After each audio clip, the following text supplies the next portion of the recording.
Hello students, good morning everyone.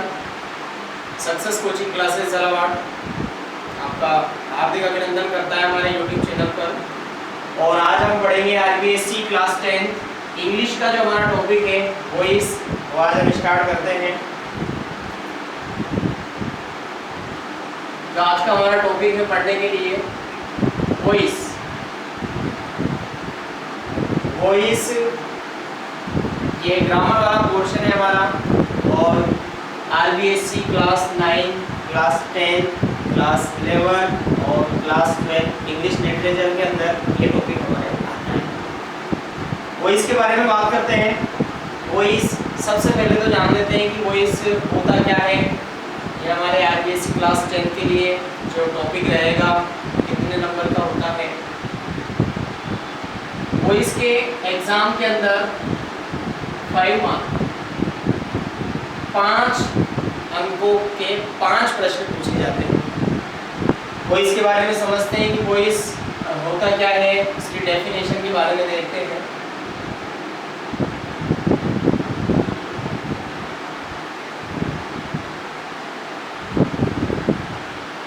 क्रिया के उस रूप को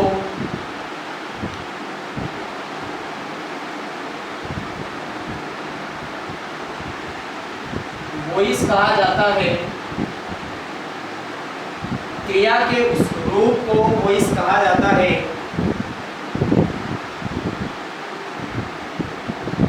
जिससे हमें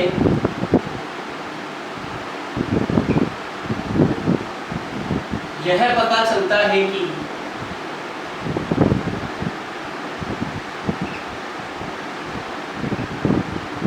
सब्जेक्ट,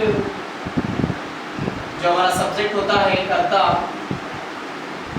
सब्जेक्ट किसी भी सेंटेंस के अंदर कार्य करने वाले व्यक्ति को, या इसके अलावा हो सकता है कि इसमें नाउन हो सकता है, प्रोनाउन हो सकता है, क्रिया के उस रूप को वॉइस कहा जाता है जिससे हमें यह पता चलता है कि सब्जेक्ट कार्य कर रहा है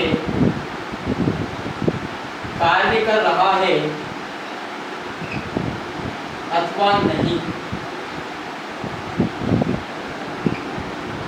अब सब्जेक्ट काम करना, सब्जेक्ट काम नहीं करना, जैसे समझते हैं इसे फॉर एग्जाम्पल।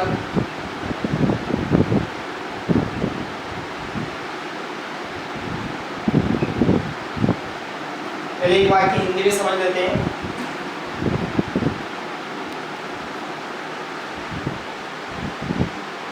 राम ने रावण को मारा।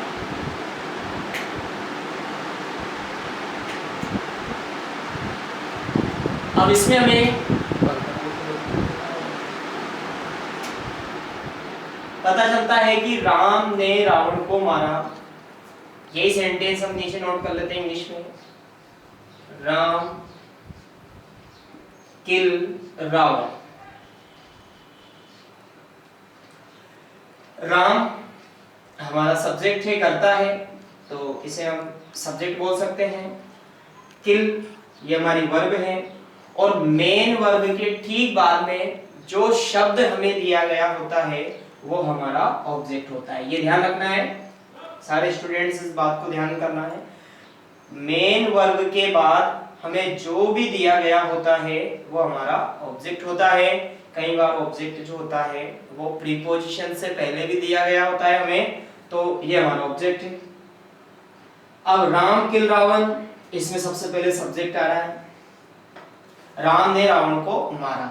इससे हमें पता चलता है कि देखो हमारा जो सब्जेक्ट है वो यहाँ पर एक्टिव है, काम कर रहा है, तो इसे ही वॉइस कहा जाएगा कि हम किसी भी वाक्य को देखकर पहचान लें कि हमारा सब्जेक्ट कार्य कर रहा है अथवा नहीं काम कर रहा है।